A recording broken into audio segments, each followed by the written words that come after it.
Ramazan da burada. Kebab canlı, iki İki yok. canlı. Yok, tersine dediğimiz. İki canlı. İki canlı kebab. Deməli, qardaş, bax, bunu keçmək olmaz. Hacı Qəhrəman əlimizdir. Samovara bax, samovara bax.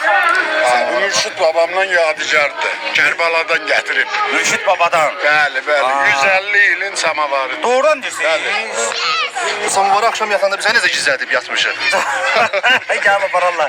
Aynen, böyle güzel mekanda samavar sahip. Ama yemekten sonra. Yemekten sonra. Deməli. Aha, buna ben sabıra koyar. Hatta götürün. Maşallahımızı koyar bura. Hazır Hanım, hoş gördük sizi. Hoş gördük sizi. Pilavlarımız da hazır daha. Bəli, sizin pullar hazır. Karavanda. Aa, bu ne güzel hayattır. Bu şəraitdə. Bu karavan hayatı ne güzel hayattır. Bah.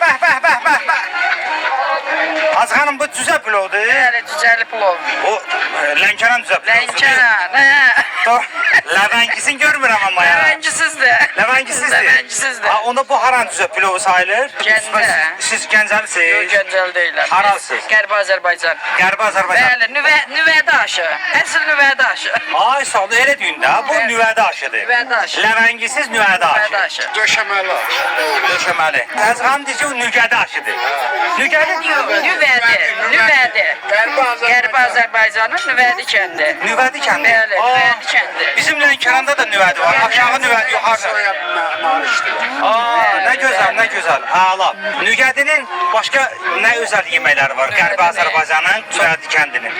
Çox gözəl, cürəbəcür aşlarımız var. Bizdə noxudlu aş var. O xüsusi nüvədinin aşıdır. Noxudlu bayalar yedim. Sən də yedin, nə düzdür? Necə idi?